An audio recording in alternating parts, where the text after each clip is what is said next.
और उसी कथा में हम 7 दिन भैया के यहाँ रुके, इनके यहाँ जो सेवा भाव हुआ उसी कथा ने हमें वृंदावन की कथा से जोड़ दिया, आज ब्रज में लाके बिठा दिया। ये गौ माता की ऐसी लीला है, ये गौ माता की ऐसी कृपा है, ये गौ माता की कृपा। उसका कारण है कि इनके यहाँ पर भी आज भी ऐसा लगता है कि गौ माता इनके यहाँ, हम देखते थे दर्शन करके कि धन्य है भैया, आज भी कलयुग में तेरे पालने वाले लोग हैं। इनके यहाँ भी इतनी सारी गौ माता है, कम से कम 8-10 तो छोटे छोटे बच्चे, 5-7 गाय गौ माता दूध देती है और गौ माता रंभाती है।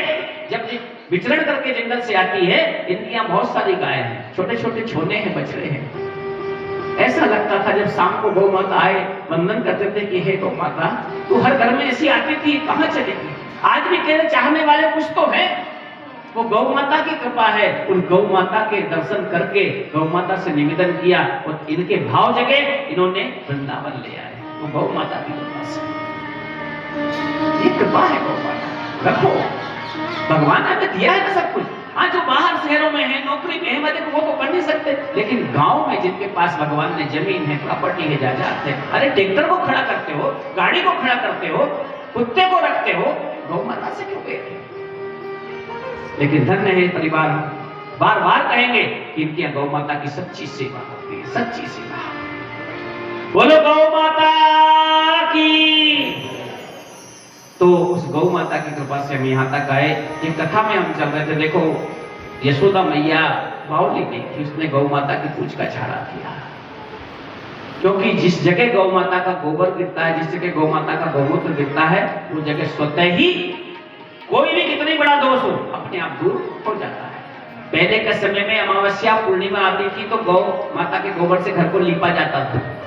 अब घर में गोबर तो लाना दूर की बात, इतना सा भी नहीं ला सकते। अब तो पूजन के निमित्त के लिए जरा सा ऐसा ले गाय का गोबर ला जाए, क्योंकि समय बदल गया, समय बदल गया। लेकिन इतना मत बदलो कि उसको भूल जाओ। गोविंद तभी मिलेगा जब गौ माता की सेवा होगी। इसलिए किसी संत ने कहा है, गौ माता की सेवा करो रे, बन कर तुम गोपाला। गौ माता की सेवा करो रे, बन कर तुम गोपाला। गौ माता की सेवा करो रे, बन कर तुम गोपाला।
देखो भगवान का नाम गोविंद पड़ा, गोपाल पड़ा, किसके पीछे?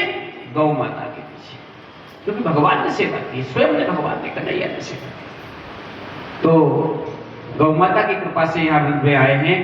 यहाँ पूतना का भगवान ने उद्धार कर दिया। अब यशोदा मैया घबरा गई, झाड़ा दिया लेकर के आई। अब यशोदा बिल्कुल एक पल भी नहीं छोड़े, अब मैं मेरे लाला को नहीं छोड़ूंगी। देखो घबरा गई थी, बड़े जतन से पाया, बड़े मुश्किल से पाया। तभी हुआ क्या कि यहाँ कंस ने जैसे ही पता लगा कि मैंने पूतना को भेजा, उसको तो एक पल में उसका प्राण हो गया और घबराया। अब इसने अनेक प्रकार के देखो दैत्यों को भेजता गया, और ये सबको कहीं ना कहीं कोई पूर्व जन्म का श्राप था, किसी को वरदान था। ये आते गए उद्धार होता गया, भगवान के द्वारा इनका उद्धार हो रहा था। अब एक समय आया ब्रज में, इनका एक जो नियम होता है, इनका जो अपने अपने जो सिद्धांत है, नियम है, हर जगह के होते हैं। तो इनके भी ब्रज में एक नियम था कि बच्चे को करवट लेना, उसके लिए इनका उत्सव था कि भाई ये करना है, बच्चे को करवट लिवाना है। तो छकड़े में जो गाड़ा होता था, पहले बैलगाड़ी होती थी ना, ऐसा बड़ा गाड़ा जो छकड़ी होती थी, उसमें छकड़े में दूध दही के सब घड़े रखे हुए, मटके रखे हुए हैं, पूरा तैयारी हुई है, पूजन की तैयारी हुई, सारी व्यवस्था हुई। भगवान के आज करवट का ये समय था, इसके लिए यहाँ पर भगवान को छकड़े के नीचे एक झूला पालना डाला, उसमें भगवान को बिठा दिया। अब इसमें भी एक संकट भंजन नाम का एक दैत्य था, ये आया, इसे भी श्राप था एक ऋषि का, क्योंकि ये देह रहित हो गया था, ये दिखता नहीं था, ये कहीं भी आके बैठ जाए।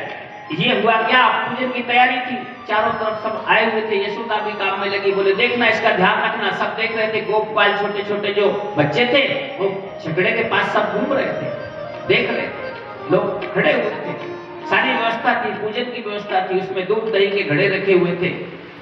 तो उसी क्षण क्या हुआ कि ये दैत्य आया, और ये दिखता नहीं था, देह रहित होने का इसे श्राप था, और भगवान के द्वारा इसका उद्धार होना था। तो उसी क्षण क्या हुआ कि इसने उस छकड़े में आकर के धीरे से ये बैठ गया।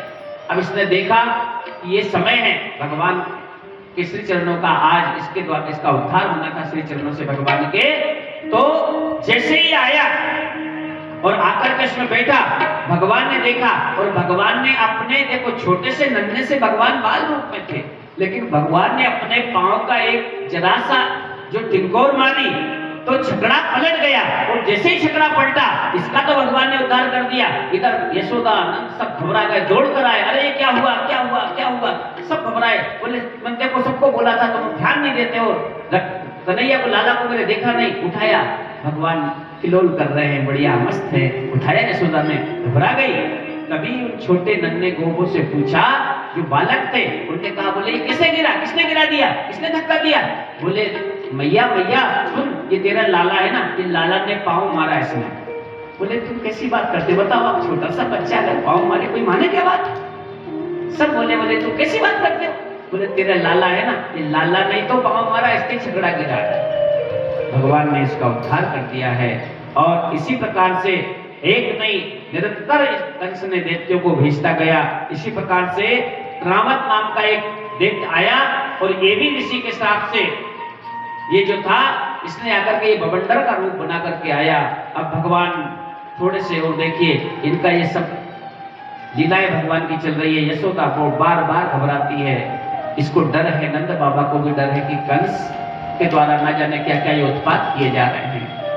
बवंडर के रूप में ये आया, इसने भगवान को उठाकर उड़ाकर ले जाना चाहा, लेकिन भगवान का भार को सहन कर पाना किसी के बस की बात नहीं है, क्योंकि भगवान बहुत भारी है।